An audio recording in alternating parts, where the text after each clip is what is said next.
Good evening, everyone. I'm Christy Breslin from WMAR TV and Harford TV. And I'm Bob Bloom from Visit Harford.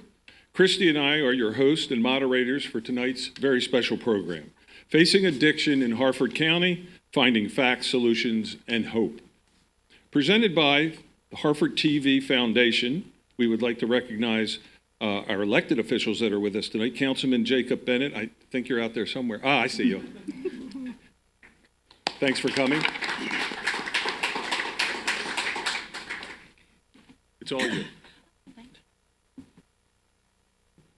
Tonight, you're going to hear from local experts who work hard every day, helping people and families struggling with substance use disorder. Let's get started with finding facts about drug addiction. Some facts have been proven true, while others have fallen by the wayside as our knowledge and understanding about addiction has grown. Let me introduce our first panelist, Suzanne Tuthill, and professor at Harford Community College. She's going to help us get an up-to-date sense of the scope of the problem at the national, state, and Harford County levels. Please give a round of applause for Suzanne. Thank you. Good evening. I am here tonight to share with you the statistics. Happy time, right, with statistics, but they're very pivotal now. And it's statistics regarding the drug addiction landscape. We will view this landscape in the USA in general, in the state of Maryland in particular, and even more particularly in the county of Harford. So I will be sharing some stats. I'm an academic. I teach as an adjunct instructor at HCC, and I'm also the mother of a 34-year-old daughter who is a recovering heroin addict after 17 years. So, our first slide indicates that there are approximately 48 million Americans who live with a drug addiction issue. How many people is that? It's a total of the population in Maryland, Delaware, Connecticut, and Rhode Island. 112,000 fatal drug overdoses occurred in the USA in 2023. In 2021, 2.5 million Americans 18 years of age or older had what we call now opioid use disorder, with only 22% receiving medication-assisted treatment. And the groups, including Blacks, women, the unemployed, and rural residents, were even less likely to get MAT, medication-assisted treatment. Also in the United States, we have teen drug overdose deaths, ages 14 to 18, with an average of about 22 fatalities per week. We're also discovering something new. Older adults, that is, people 65 years of age and over, are being increasingly harmed by opioid use. Between 2005 and 2017, there was an increase in emergency department visits of 275% of an increase, and a 204% increase in general hospital admissions for that group. Our national drug crisis is getting more complex and more complicated. First of all, we have a widespread polysubstance use, that is using more than one drug at a time. Second, we have the risks of high potency meth and high potency marijuana. And the third is the emergence of xylazine, which is an animal tranquilizer, which a vet used to use on my horse when I was much younger, and nitazine, which is a class of opioids at least 20% stronger than fentanyl. That's the United States.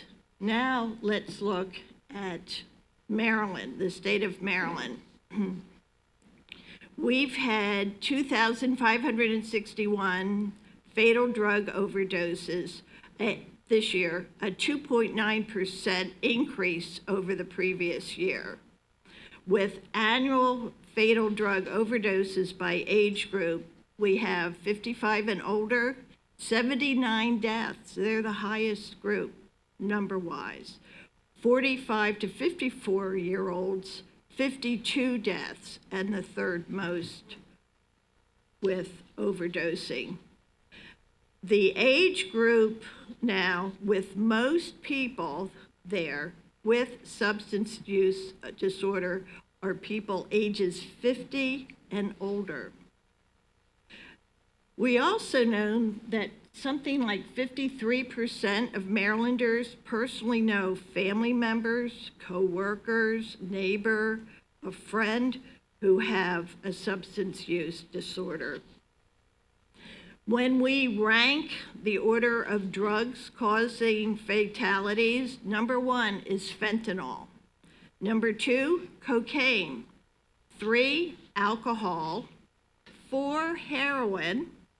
And 5, the misuse of prescription opioids. That's Maryland in general. Now let's look at Harford County.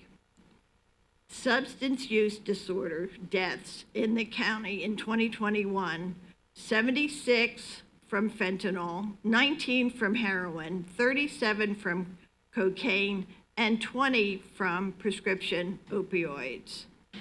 We also have substance-exposed infants, 45.6 per 1,000 of these infants, higher than the Maryland state average. And of course, substance-exposed infants are because of their mothers and the mother's addiction. The areas with highest rates of substance use disorder include Aberdeen, Darlington, Edgewood, Havre de Grace, Joppa, Street, and Whiteford. We also have to share with you that drugs are also implicated in psychological issues. The rate of hospital admissions for mental health related to drug use, 78 per 1,000, and suicide rates, 14.40 of 100,000. Those are the statistics. Thank you, Suzanne. And let me tell you, those statistics, they're alarming. I mean, obviously, this problem is not going anywhere, and that's why we're here tonight. We got to face the facts and figure out the solutions. Suzanne, thank you. And with that being said, I'd like to introduce our other 2 panelists tonight. Jason Beinart, RN, from Johns Hopkins Bloomberg School of Public Health and an Aberdeen resident, and Heidi Gerard, who is the Outreach Coordinator at Intercounty Outreach, who will soon be opening a women's recovery house. That's great, Heidi. Both will share their experiences and expertise. So with that being said, I would like to direct the first question to you, Heidi. Now, you have so much relevant experience working at the Harford County Health Department and now at Intercounty Outreach. So what facts and thinking about addiction have you seen change? Sorry, I just want to make one correction. Not the Harford County Health Department. I'm actually the coordinator for Harford Family Recovery Court. But during my time, just the little bit of time that I've had with the Family Recovery Court and then the time that I also spent with Intercounty Outreach, and just from, being someone in long-term recovery in Harford County, I think the most significant improvement is, we're starting to understand that addiction is not a moral failing. For so long, I think people believed that addicts were people that came from a low class, They were low moral. They came from a bad upbringing. But now we are learning that addiction is a scientifically proven disease. It is a disease of the brain. By acknowledging that addiction is a medical condition, we're shifting the narrative from blame to support. We are providing a gateway to resources and recovery, and we are not stigmatizing and judging and marginalizing this group of people. We're now opening the door to being included and providing evidence-based interventions for treatment. Well, Heidi, I really like what you said, not blame, but support. And that's really what we need. And that's going to take me over to our next panelist, Jason. So, Jason, you're a registered nurse working at the highly prestigious Bloomberg School of Public Health at Johns Hopkins. You're also recognized nationally. We told you we were going to have the experts tonight, and believe me, we have them, as an expert in treating severe wounds, often caused by xylazine. Yes. Yeah. Hard stuff to pronounce, but that's why you're here. What's your view on addiction as a disease? What's your view on that model? So I've been a nurse for about 15 years, maybe a little bit more. And in nursing school, we have zero information about addiction. We covered it in psych for a moment, and that was it, as an option to get into addiction medicine, working at a methadone clinic as an opportunity. And then a lot of times nursing school just prepares you to your starting job in nursing. So I started as a critical care nurse, and there I was in another Hopkins hospital. I was really excited to get a better education as a nurse. So we got zero there for addiction. So we were taught nothing about addiction. Wow.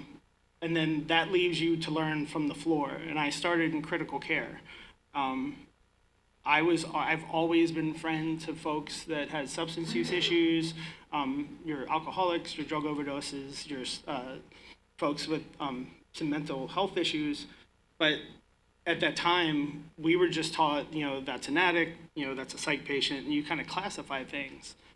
It wasn't until, I don't know, probably 4 or 5 years into that, I started realizing there's an underbelly that is starting to look at addiction as a medical issue as opposed to a choice.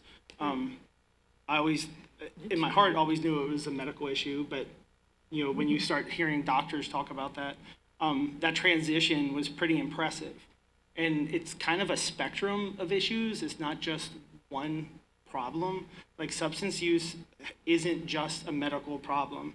Not contradicting you, it's so much more than medicine. Sure, It's a psychological issue. Absolutely. You're dealing with all these, all this trauma beyond what you can comprehend for most folks. Right.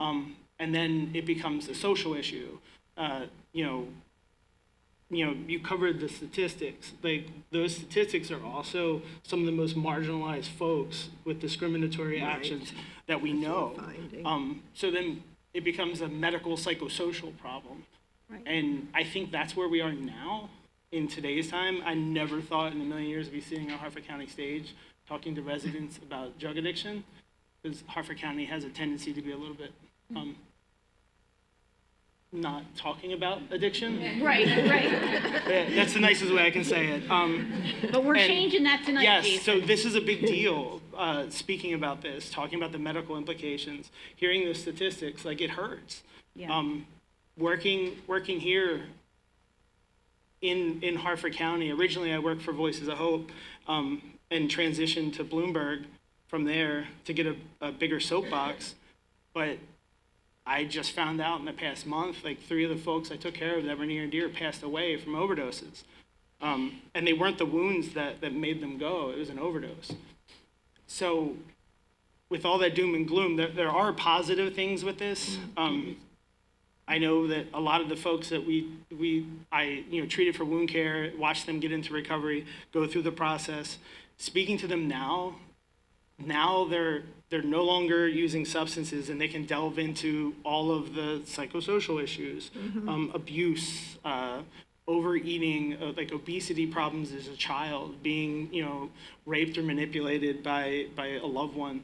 All of these things start coming out, and if you spend 3 minutes with anybody that's in active addiction and actually get to know them, they just want to share that.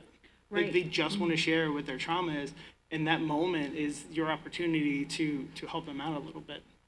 Absolutely. And I think you would all agree, knowledge is power here. And support, I mean, obviously, everyone in this audience knows somebody and has seen it. And I've had people myself.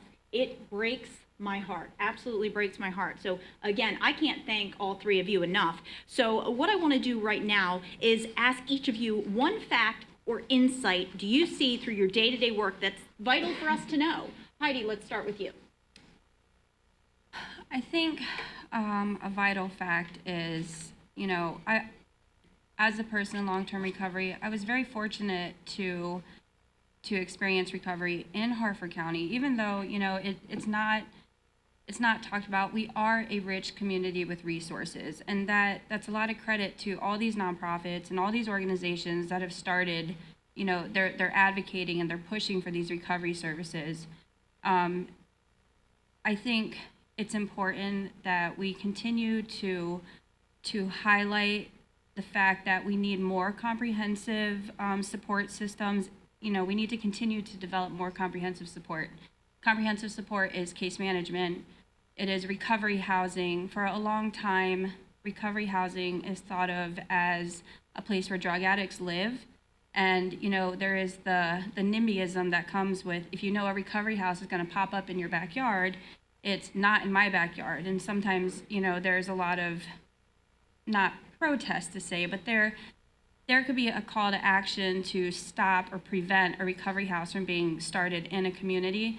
And that really puts the people that are seeking recovery, that are working a 12-step program, that are, trying to fix their life and become healthy and good citizens again. They're trying to find themselves. When you stop that kind of service from happening anywhere, you're really jeopardizing them. And it's sad because so many people seek a service and they can't find it. So I just think comprehensive care is so important. I think it's really important for the community as a whole to understand, what it is when you see a treatment center coming, when you see a recovery house coming, the difference between a transitional house or a sober living house. It's just good to be educated on all these different things and know what comes with it. It's not a place for drug addicts to go and get high. It is it's a wonderful group of people who are just looking to have a better life. Well, Heidi, that's a common misconception, so I'm really glad that you addressed that. Thank you very much. And Jason, I'm going to go to you. But one thing I was kind of hoping that you could talk about is stigma. Okay, That's what I was going to introduce, stigma, yeah. So It's a major problem. there's a bunch of different types of stigma. I think psychologically they recognize 4 of them.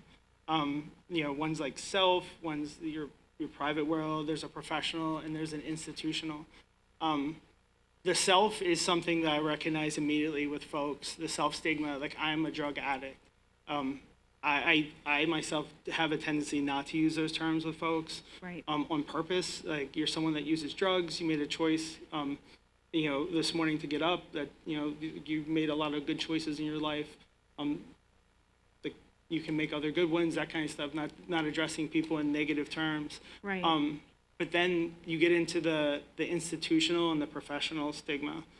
And that, I think, we were talking before this, stigma happens for a lot of reasons. I think initially it's the human's protective mechanism against things they don't understand or things they deem unsafe. They build this wall and they only have the information around them to gather. And when the information is like, this is your brain on drugs, and all, drug addicts steal your catalytic converter, which they do. All of these things are real problems, but no one has the opportunity as an addict to say, I'm an active addiction. I don't bring any harm to you. So you're only putting together these negative things as your shield, but then you have to bust through it. I've had the privilege now of not being, I'm in direct care, but in a different sense. So I've been able to watch law enforcement deal with our participants. I've been able to watch nonprofits and harm reduction setting deal with them. And regardless of where you come from, there's still stigma. Being in Baltimore City, I've seen black people treat white people bad. I've seen white people treat black people bad. It's all of this stuff, and it's really not coming from. I don't think it's coming from ill intent, but I think it's coming from the stigma of past lives, past lived experiences, and no one addressing them and talking about them. And then that's the professional stuff you see in like nurses and why people don't go to treatment is because they get treated terribly in the emergency room. Because the emergency room is a terrible place for an addict. Right. But then you get to the institutional level, and that's where laws are created that are negatively impact people that use drugs, or like a whole, it just paints a whole group of folks one way, or policies in a hospital are made some way, and it's institutional, and those are hard to break. Right. Those are like stigma stings all the way around. Being at that perch I was talking about, looking down, there's law enforcement has stigma against EMTs, and EMTs talk trash about law enforcement, and law enforcement talk trash about people in addiction, and addiction, does the same. It's all the way around, and Right. these are folks that just don't know each other, and I think to break through that is panels like this, is having, government folks here, people in the county council and the judge, like folks like that need to hear these things from people that actually have lived that experience. Yes, absolutely. Yeah. Absolutely. As someone that's like, I'm not a person in recovery, like I'm the worst person to talk about stigma. I think you need to go to the people that have had it happen. Like I can't address I can address how I treat folks, but I Right. can't address how to fix the problem until you ask them. Like you can't address racism without talking to people that have had it pack them. Like I'm not, yeah. But your viewpoint is so helpful, especially from a professional standpoint. So we thank you very much for that. And Suzanne, I'm going to go back to you. You started us off. So as a role as a sociologist and a professor at HCC, what are your thoughts on this? Trauma-informed care, I feel, is so critical in dealing with substance abuse. And I was trying to advocate this at a city I will not mention, and I remember the politicos laughing at me. Trauma-informed care, that's just you sociologists coming up with this fake sound. I think it's very, very critical that having this particular issue with drugs creates trauma in a person's life. And we need to address that. I think it's not only for the individual, but also for friends and family, fellow workers. I mean, it's a fairly large constellation. And Suzanne, you did say that students are becoming more aware of the risks and the dangers. Oh, absolutely. Very much so. And very open about it, too. Well, that's what we really need to address the problem. Like Jason said, that's why panels like this are just so helpful and so worthy. So the three of you, thank you so much. Please thank our panelists. Step one. But before we move on to the next panel, we're going to take a question from the audience. Oh. Now, I can't see very well here, but who's got the mic on the floor? Okay, so one question. Do we have James Means here?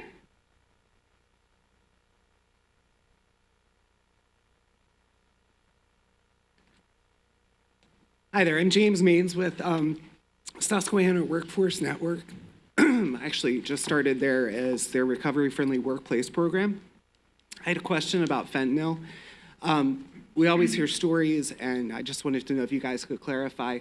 If you touch fentanyl through your skin, can you get sick from that? So I'll definitely take this one. Prior to working in like the harm reduction public health world, I was a cath lab nurse, cardiac cath lab. When you have a heart attack, you go in dire pain and really dire straits. We use fentanyl by the gallon. Every good nurse would have a pocket full of it preloaded into syringes, waiting just to push it. And I've had enough to probably kill a horse sprayed all over me, down my shirt, down my body, and I'm still no worse for the wear. Addressing that, though, I've had the privilege of speaking with EMTs and law enforcement where it's a big fear. And after reviewing a bunch of the movies and stuff, because everybody wants to crack jokes at cops and stuff, watching some of those clips, that's a psychological condition that's happening in a panic attack that needs to be addressed. And that goes back to the stigma. Like, fentanyl itself has been stigmatized as a bad drug. I have elderly folks that say, don't give me that drug, don't give me fentanyl, I'll be addicted. Right. And like, these are people that are having a heart attack. They're like, I don't want that kind of pain medicine, I'll become addicted. Just because the news is like, fentanyl kills, everything kills, get it in the air, your dog will die. And that's the truth of it. It's not a bad drug. You can't absorb it. Drug companies spend millions and millions of dollars developing transdermal patches for delivery systems. If fentanyl could be absorbed through the skin, they wouldn't spend that money trying to figure out how to get it into the skin. So it's a great question. I'm not saying don't be cautious around it. I'm saying if you get it on your skin, you're not going to die of an overdose. Okay, Jason, thank you. And I know that I've thanked you all, but you're taking time out of your day to come here tonight and really open up with your expertise to the community. So we thank you so much. And with that being said, I'm going to grab my water and hand it over to Bob. Thank you, Christy. Okay, we're going to switch panels. Thank you all. Appreciate it. While we switch panels, I also want to welcome Councilman Dion Guthrie for coming tonight. Thank you, Councilman. Appreciate it.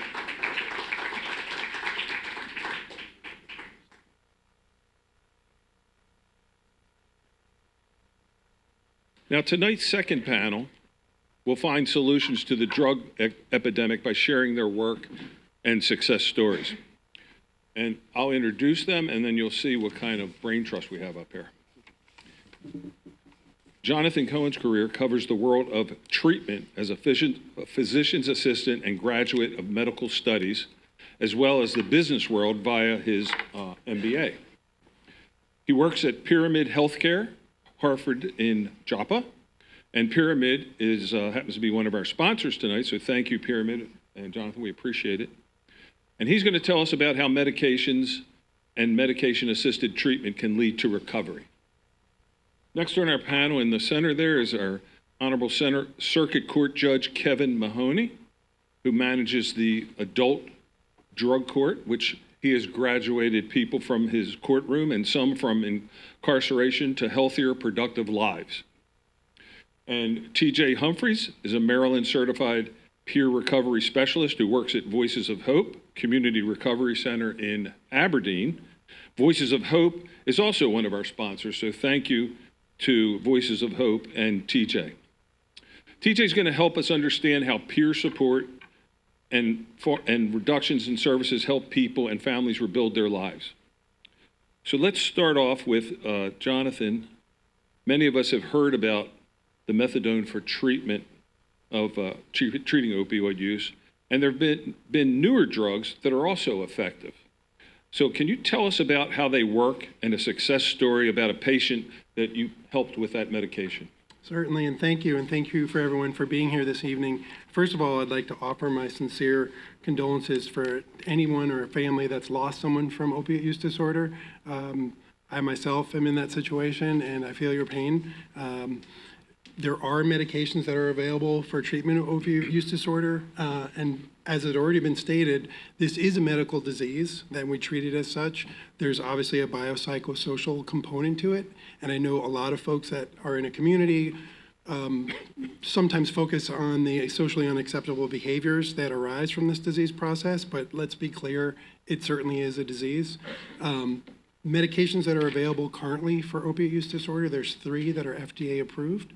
One is methadone, which has been in clinical practice since the 60s. It's what we consider a full opioid agonist. So what we're treating with that medication is cravings and withdrawal. Another medication is called buprenorphine. I have no relationships to to discuss, but I will talk about some brand names. One is that many people are familiar with is called Suboxone. There's another one that is called Zubsolv. This is a medication that's both an opioid agonist and antagonist, meaning we can create a situation where the patient is not experiencing withdrawal or cravings, but it does offer some protection because of the affinity of that particular medication for the opioid receptors in our brains that give us some protection from overdose if we do get exposed to fentanyl or other such opioid. Another medication is called naltrexone. That's been in clinical practice since the 80s.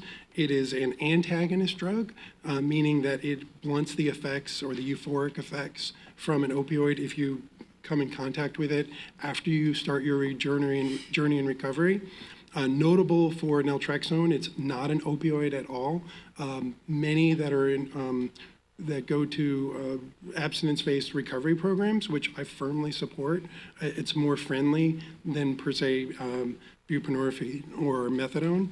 But for me, I don't tell a patient they need to be on one medication or the other. What I do is offer them an option. We have shared decision-making when they're thinking about their medical care. We know that, is anyone here taking an aspirin daily for cardio protection? We need to treat 40 patients to save one life from having myocardial infarction. If we provide medication for opiate use disorder, we only have to keep 2 in treatment. And we know that if we have someone that's involved in their recovery with medication-assisted treatment at 18 months, the science shows that their retention rates in that recovery program are vastly improved. I think one of the statistics from earlier, I've actually seen 90% of all patients that have struggled with opioid use disorder did not have either access or an opportunity to have the medication in the last year.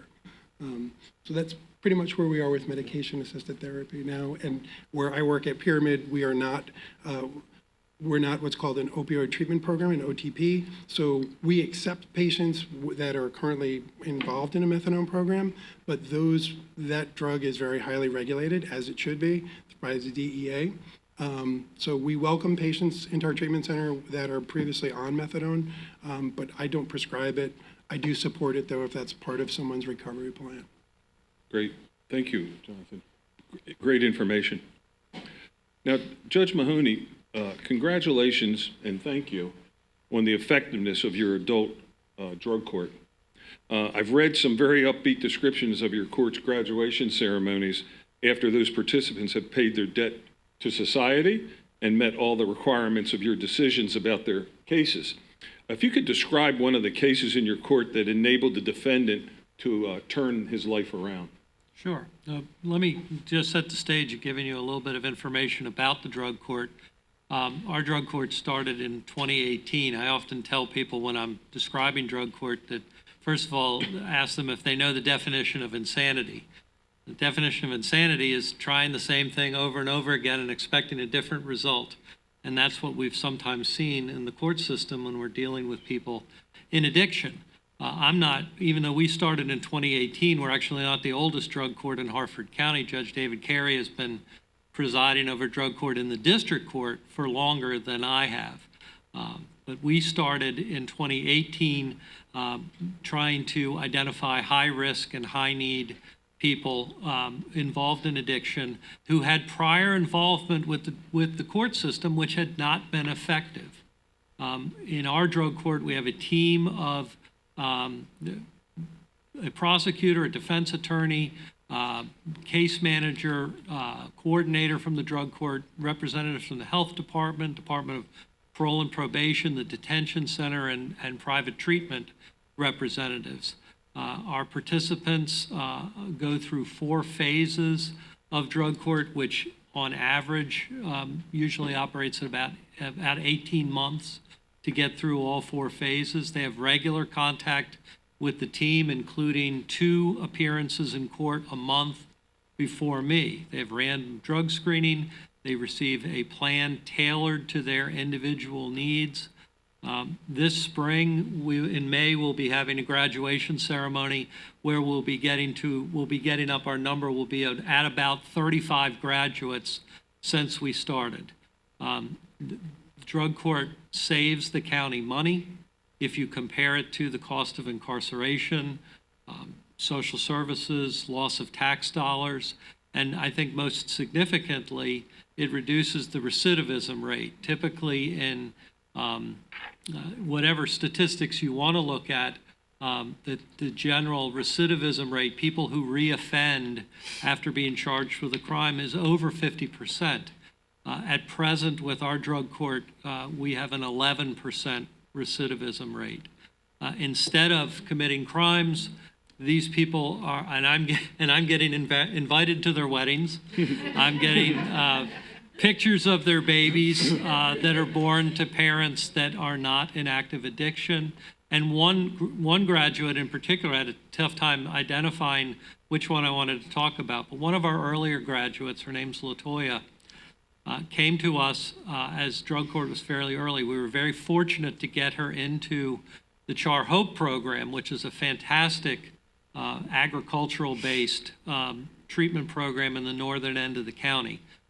She got into that program. She successfully completed the Char Hope program and our drug court program. Throughout that, for much of that time, she was employed and continues to be employed in the private sector. She has now received training and certification as a peer recovery specialist. She was baptized into a church. I was invited to her baptism and attended that. She's repairing the relationships in her family, and she even returns to our drug court to speak to our participants. So she has come full circle in the drug court program. Certainly want to emphasize the drug court is not a panacea. It's not for everybody. It is not the solution, but it is another tool that we need to have in our tool belt to address the problem that we have. Excellent. Well, I can, Judge Mahoney, I can see why you're being invited to weddings and so forth, because you truly are in the forefront of saving their lives. So thank you for everything you do. Now, TJ, because you're a certified peer recovery specialist, and I assume that you're in long-term recovery? Yes, I am. Okay. Why is it effective to have peer with a shared life experience of using drugs try to help people who are active in their addiction? And what are a few important peer support services? So one of the best quotes I heard actually was on a TED Talk, and it states, the opposite of addiction is connection. And we encounter many people in active addiction who feel isolated, who feel alone, that nobody can comprehend what they're going through, what it feels like. And we're able to speak with them on their level. We're able to let them know, I've been what you've been through, I've been where you are. It also allows us to give them hope that recovery is possible. Some of the important peer services we do, one-on-one peer talk is really big. A lot of times people just want to be heard. And when they're alone and they're isolated and they're using, they feel like nobody's there for them. Nobody's going to listen to what they have to say. A lot of times it's, treating them like a human being, just treating them like somebody, like your friend, because inside, they're not a bad person. They may have made some bad decisions, and, I can relate to that because I've made my own fair share of bad decisions, and, I've been right where they are. And when they're at that crossroad, we can show them recovery is possible. We can show them, how we did it. We can let them know what options are there for them. We do treatment coordination. So when somebody does want to go to treatment, when they are ready for treatment, what we do at Voices is we individualize the approach, and we take what they want, what they need, and we try to tailor, what recovery option is going to be best for them. We have that opportunity to let them know what worked for us if they ask, so that's another big one. We have call logs where we call these individuals on a weekly, bi-weekly, monthly basis, whatever they'd like. We also have, employment resources. We help people get IDs when they're new into recovery. They've lost everything. So those are some of the services we offer, but we don't just stop checking on them, once they decide to go to treatment. This is something where we follow them through the whole process. It's a whole, wraparound service, and we give them the recovery resources they need, whether it's, meetings, 12-step meetings, where are they, how can I find them, and getting them connected to the recovery community. Well, congratulations on your recovery, and thank you. You're fulfilling a really important role as a peer. Well, let's go around the panel, if we can. Clearly, all of your programs have strong track records of effectiveness. So if we could do maybe like a Reader's Digest version, what barriers, if any, are there to your programs expanding and helping more people? What does stigma play a role in this, or is it just a matter of funding? So either Jonathan or I think we're very fortunate. The place where I work, Maryland has great resources for payment for treatment. Most of the patients that I treat have Maryland insurance, so I think that's a plus. Another great thing that we have in the state of Maryland, if anyone here is involved in healthcare, we have this system called CRISP. So I can see all of the hospital records from all of my patients that are important from emergency departments. And it's something that I can't see in any other state where I have a medical license. So I will say there's a lot of really good things going for itself in Maryland. And I just wanted to back up to what Jason was saying. In my training, I really didn't have that much training in respect to addiction medicine. I will say that, I'm from Connecticut. Most of my career has been spent in Maryland, and that's where a lot of my passion and experience treating this disease, this awful disease, has come from. I started my career in surgery and realized I couldn't treat addiction by draining abscesses in the emergency department, doing consults for surgery. I've worked in emergency medicine in Baltimore City for nearly 20 years. It's hard to fix anything right now in emergency medicine because of delays.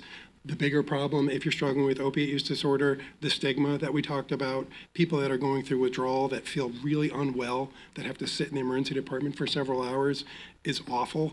For me, I find for what my clinical interests are, supporting this patient population, it's working in a treatment facility that has amazing nurses and counselors and peer recovery specialists that are available to fight this fight with us.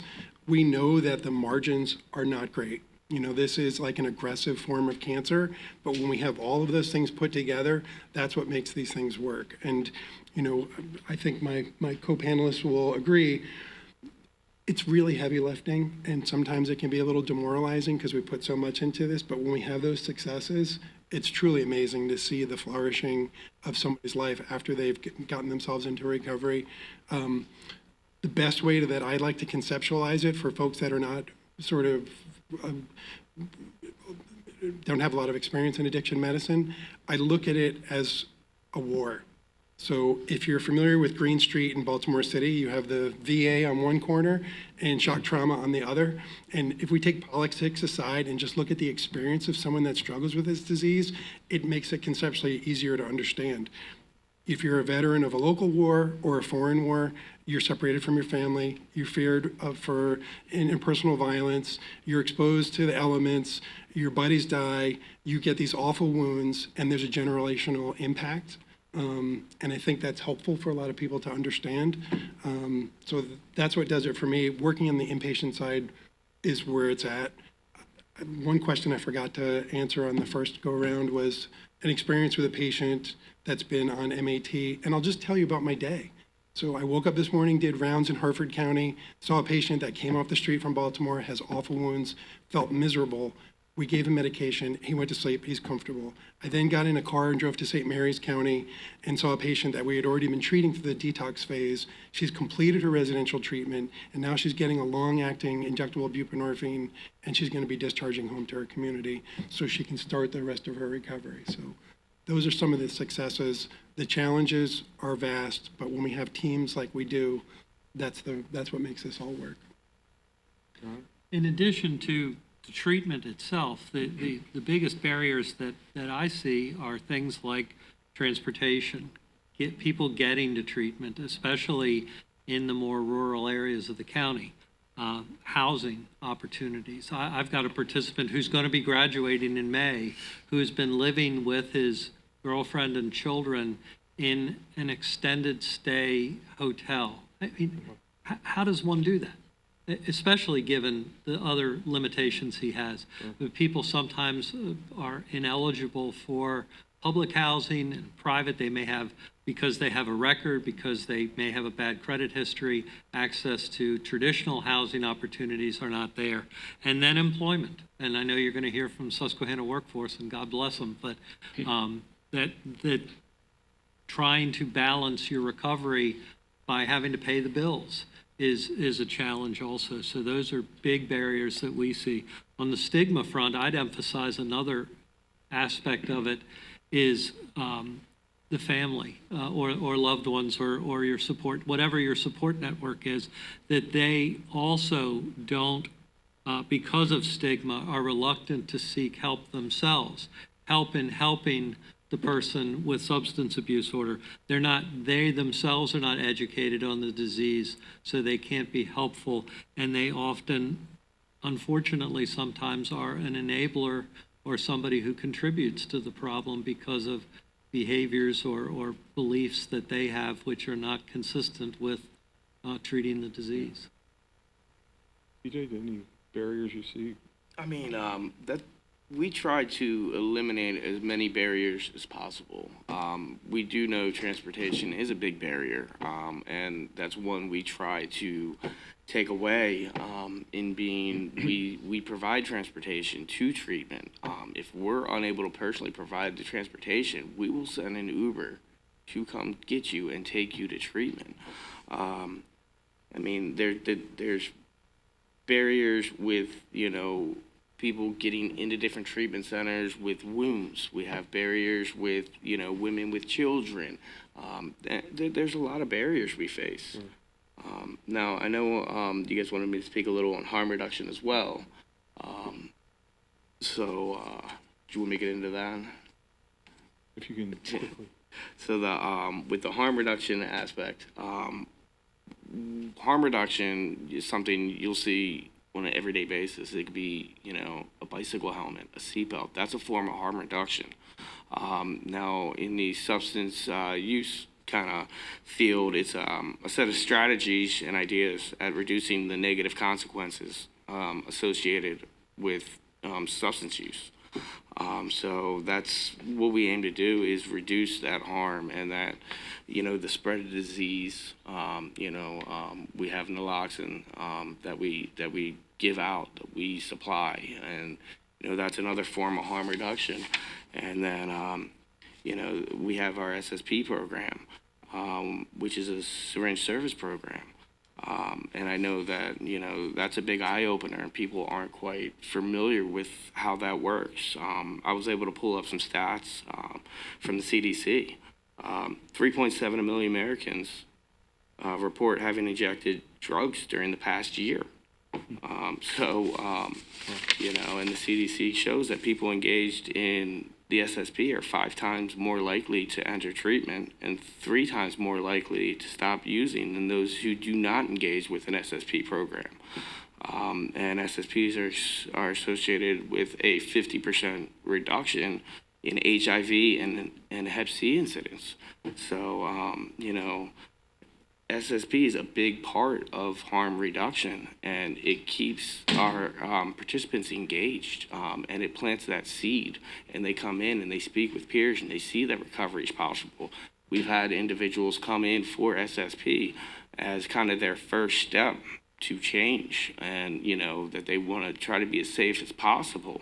And over time, once that seed's planted, they come in, they see us, they see that we've gotten through what they're going through, and they consistently engage with us, and then that turns into, well, what does treatment look like? What treatment options are there? What can I do? And, we set up recovery plans with people, and we give them, it'll set goals, large and small. We give them little goals that are attainable every day, and then they've got their long-term goals. I want to stop using, or, I want to cut back using. And, that's what this whole harm reduction model does, is we meet people where they are. We don't leave them there.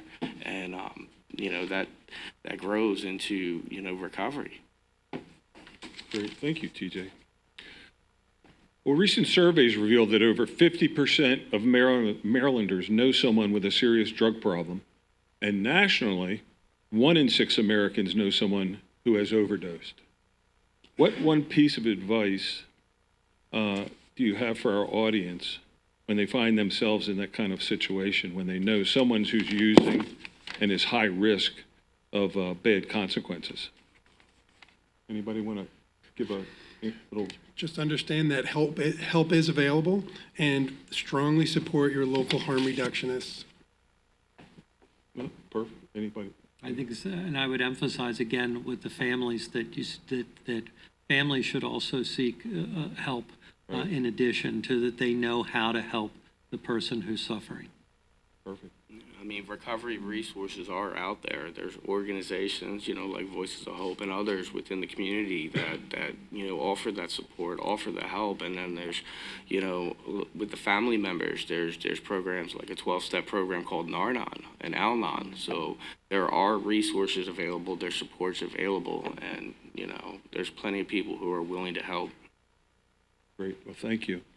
Now, before we move on to our next panel, we're going to hear from an audience member, Eric McLaughlin, who's an attorney and board member at Addiction Connections Resource, another one of our sponsors, so thank you, ACR. And Eric has a lot of useful information about Maryland's Good Samaritan law. And Eric, I must tell you, I lobbied for you to be up here, but we ran out of chairs, so I'm sorry. Fair enough. I want to start by thanking the panelists and definitely our sponsors. I'm not in the medical profession, I'm in the law. And law is not medicine, but I do firmly believe that the law at its heart is a helping profession. And that's sort of the perspective I bring the law to this conversation from. And the problem that I see many times is that the law, as it enters this conversation, is scary. The law means there's a problem or the law wouldn't be involved. And so first, I just want to start by thanking you all for including with the materials that you gave to everyone this little bulletin from the Maryland Department of Health about the Good Samaritan law. Because that's a law that's not a problem. It's a law that's encouraging people to get involved and to help. And I hope that folks will keep this handy. It says the Maryland's Good Samaritan law protects people assisting in an emergency overdose situation from arrest, as well as from prosecution for certain crimes. The purpose of the law is to encourage any person, regardless of age, who experiences or observes a medical emergency caused by the ingestion or use of alcohol or other drugs to seek medical assistance without fear of arrest or prosecution for possessing or using a controlled dangerous substance, possessing or using drug paraphernalia, or even having alcohol with minors. And the Good Samaritan law applies to any person who seeks, provides, or assists with medical assistance as the result of a person ingesting or using alcohol and drugs. And what that says to me is that Maryland has a set of laws or a law that tells us all that no one should feel afraid or scared to help. No one should feel afraid or scared to help. It's an opportunity to help. So that's what I wanted to make sure that the room could hear. It's important to me. I also have a question, though. Given that that's the case, and given that we've just acknowledged that not every intersection between the law and the world of addiction recovery is negative, what other avenues are there? And I suppose this is primarily for Judge Mahoney, but what other pathways beyond criminal is the law available to help in these situations? So two things I would point out. I sometimes am woken up in the middle of the night because I have to sign an emergency placement where a family member, because of, and it can be all variety, it can be mental health alone, it could be addiction and mental health, where the person has to be placed in an emergency placement in a hospital. That is usually a very short-term arrangement. And so longer than that, I have seen family members come to court seeking guardianship over family members because they need to make decisions for them, that they need to place them in medical situations, and they can't do it without that order. So that's one option on the early negative side. But I'd also point out on the positive side that every year the Maryland legislature seems to expand the opportunities for expungement of criminal charges. And so many, many more people nowadays are eligible to have previous cases that they incurred expunged, which may be preventing them from the housing and the employment and things of that nature. So that is also an improvement and something that is newer and is changing every year. Thank you. Well, thank you for sharing your insight, Eric. I appreciate it. And please join me in thanking our panel tonight. Really appreciate that. Thanks, PJ.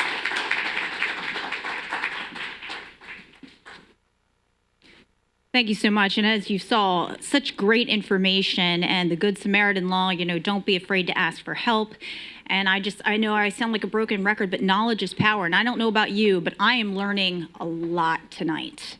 And I thank everybody once again, because this is a very tough subject for us all, because we've all been affected. We all know someone that's been affected. So again, from the bottom of my heart, on behalf of Harford TV, on behalf of WMAR, Don Mathis, everyone, thank you.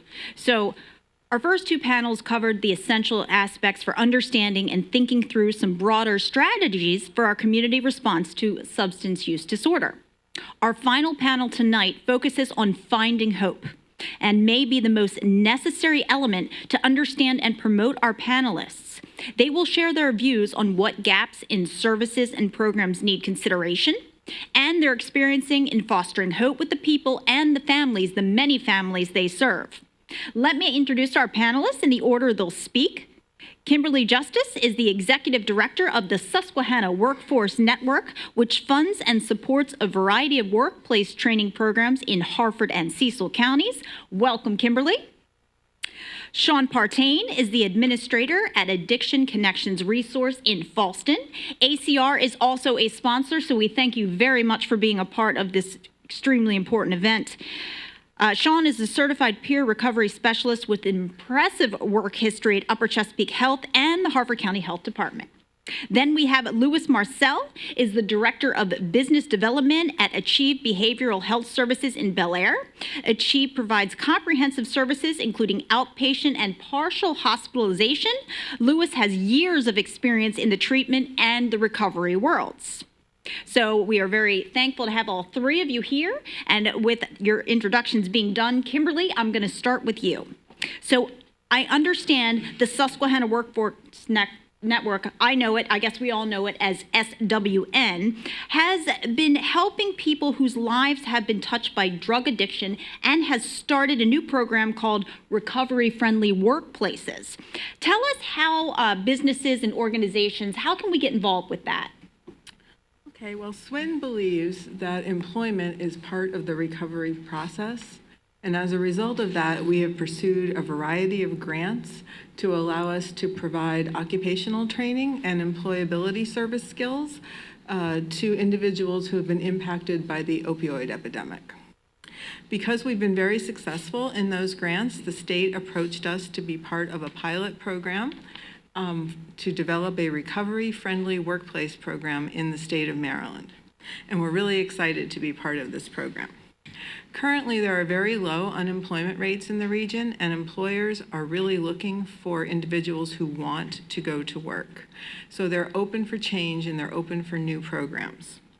And our recovery-friendly workplace initiative will allow us to provide potential employees to businesses who are currently in recovery.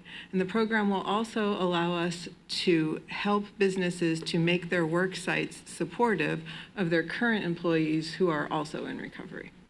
I mean, this is great for businesses. So businesses that are interested, how can they learn more? We have recently hired James Maines as our recovery-friendly workplace advisor. James asked a question earlier tonight, and we're really excited to have James on our team. He is so dynamic and passionate about what he does. His contact information is in our flyers that are downstairs on the floor, or you can reach out to me directly and I'll connect you. Thank you, Kimberly. And Swin, I'm sorry, I should have said it that way. So we're going to move on to Sean. Sean, so much of your extremely impressive career involves promoting hope to people and families, hope that we desperately need.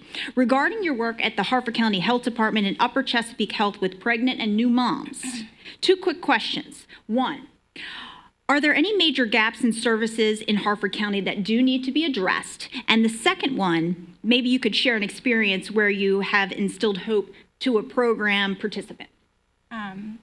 So I thought a lot about this question, and I, listened to Heidi, and she said she was really grateful to get sober in Harford County, and that has been my experience as well. And I've worked in the field for about 10 years now.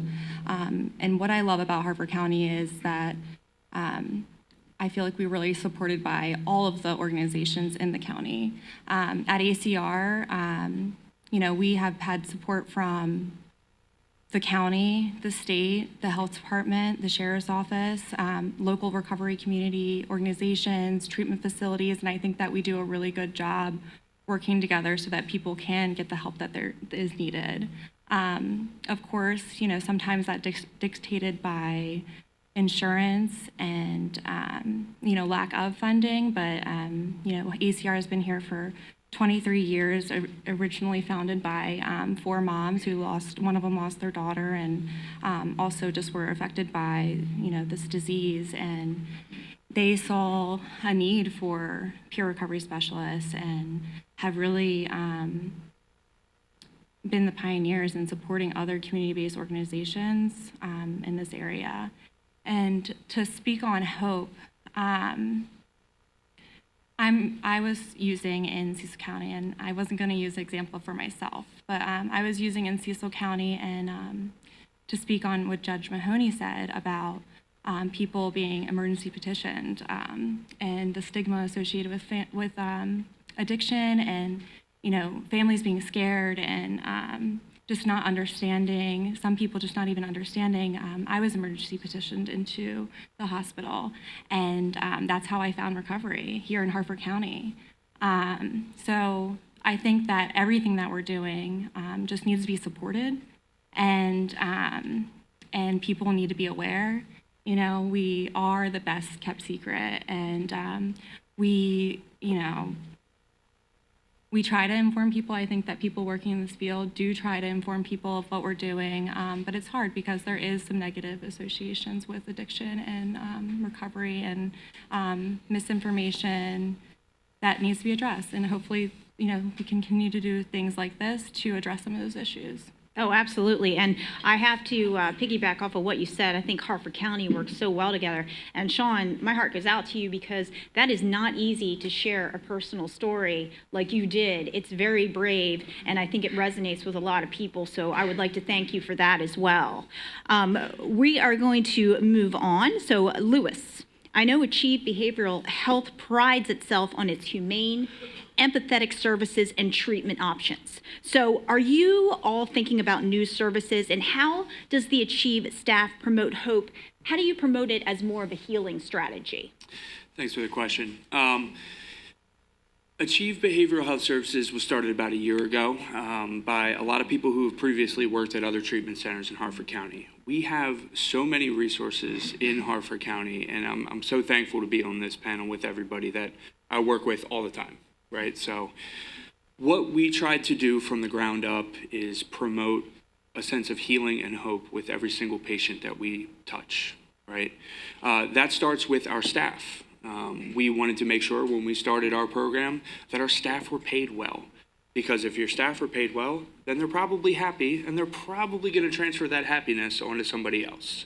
Right? We want to make sure that our staff are armed with the knowledge and the facts of the people that they're dealing with, and the addiction and the stigma that we're fighting against. So we can transfer that to other people. Some of the gaps that we see today, and some of the programs that we're going to start implementing. We're an outpatient provider.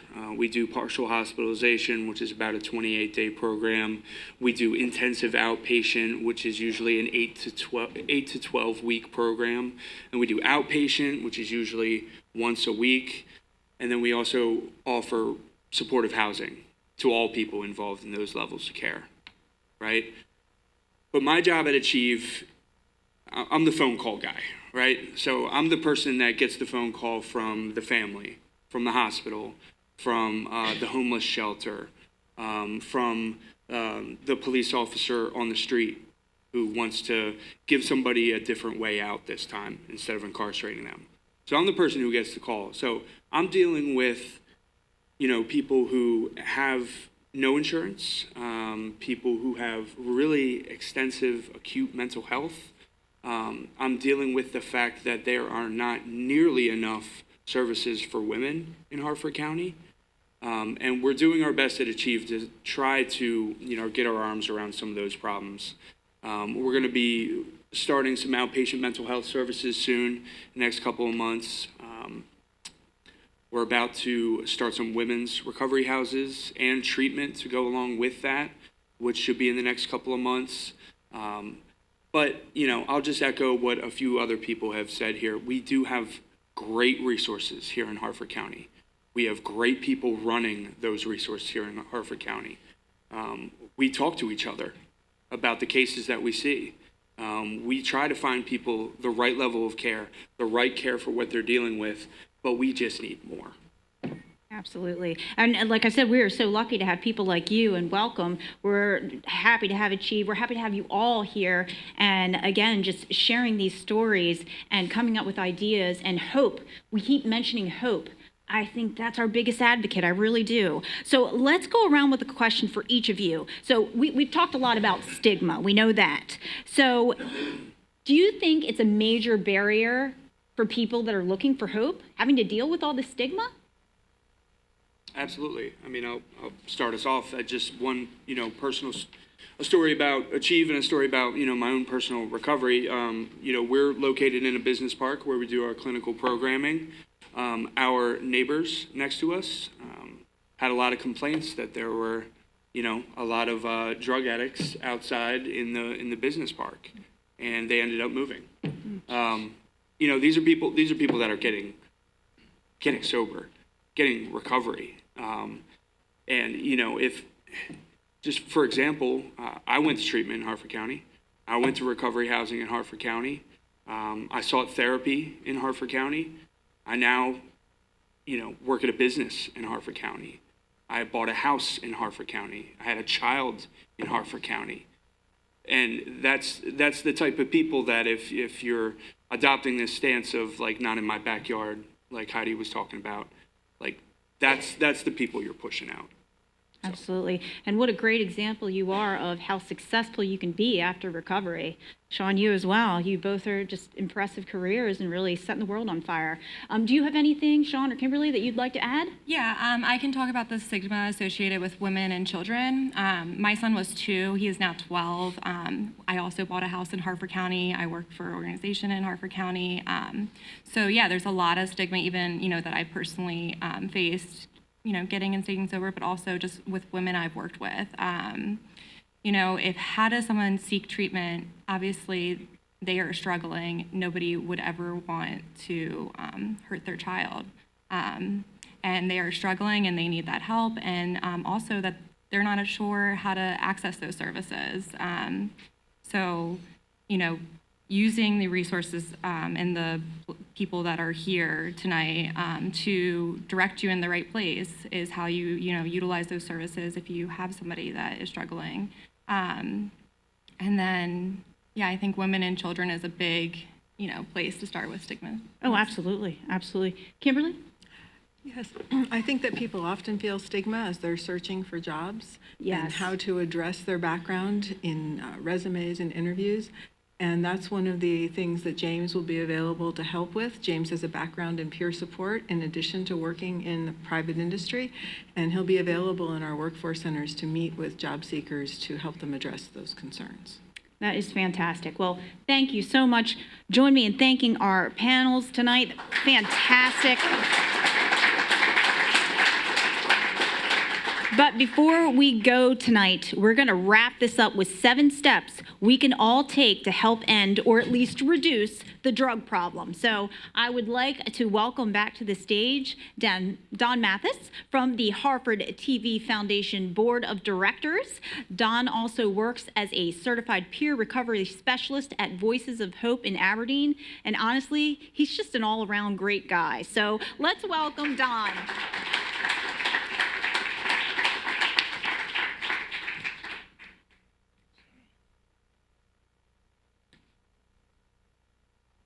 He'd be a great guy, but I walk like a penguin. So I'm going to breeze through these because they're pretty quick. Because we told you we do some stuff, and actually it's going to be 8 because these little buggers right here. So first, listen, talk with someone who you know may have a drug problem. Let them know that help is available.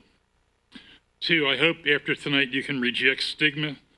Let your family and friends understand that drug addiction, substance use disorder is a brain disease, that the drugs really hijack the reward system. 3, spread the word. Treatment works. People do recover. You know, 15, 20 years ago, we thought it was hopeless. Everybody was throwing their hands up in the air. We can't do anything. Tonight you heard about medication-assisted treatment. You heard about peer support, other evidence-based stuff. That people do recovery. The 8th one, this little sucker, Zaza. It's tianeptine. It's a drug. This little baby costs $35 for 15 capsules. It also goes by the name gasoline heroin. This is illegal in 9 states. It's illegal in Florida, where I don't want to get there. Just that the fact that Maryland is behind Florida in anything is almost frightening. But this stuff really, and this one, and another one called Neptune's Fate, have this tianeptine in it. It's worse than heroin. You need to do more of it to get high. The withdrawals work. And I bought these in a vape shop in Aberdeen. And I thought my wife and I would have chance to go up to Cecil County, but I'm almost positive they sell it up there. So I know Dion Guthrie is here, my good friend. I know Jason is here from the county council. There are other people here. I'm going to invite some of the other leaders from the group to join in a campaign to make this stuff illegal in Harford County in Maryland, because this is just poison. Thanks. So moving right along, we need to recognize that other reliable evidence exists for what works and what doesn't work, like harm reduction. Everybody remembers just say no. Makes sense, just say no. We know now that if their brain's been hijacked, they don't have the ability to say no. You have the opportunity to attend and support a special event or a vigil or community-sponsored event. ACR does a softball game every year. Voices of Hope does vigils. Rage Against Addiction does walk. Go out, support that, and do that. Also, you heard from Kimberly Justice about the Narcan training for your business. As you know, on your way out tonight, thanks to Voices of Hope, you'll have a free dose of Narcan available to you. I'm going to close with talking about hope, because that's why we're here. The definition, hope is the belief that your future will be better today and you have the power to make it so. So, Americans, we study everything. Hope is not a wishy-washy idea. It's not some flaky idea. It can be measured and improved. Hope is a unity of thinking, and it can be taught. Hope happens in relationships, in connectedness with others. So tonight, here in beautiful downtown Havre de Grace, I'd like to reframe the definition from hope is the belief that your future will be better today and you have the power to make it, to hope is the belief that our future will be better than today and we have the power to make it. Back to you, Christy and Bob in the booth.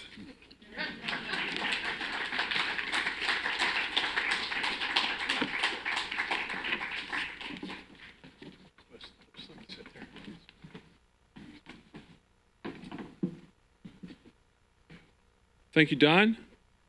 Well, we hope that you enjoyed tonight's program.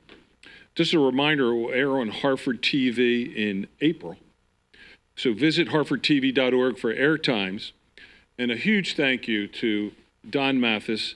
He not only brought this idea to Harford TV, but Don single-handedly put this program together. Not true. And he's so shy. So thank you, Don, for your commitment to ending substance abuse in our community. We also want to thank all of our panelists. Thank you for your time and your expertise. You know what those panelists are, Bob? These panelists are everyday heroes. They are everyday heroes. Absolutely. Thank you, John. Thank you, Kimberly.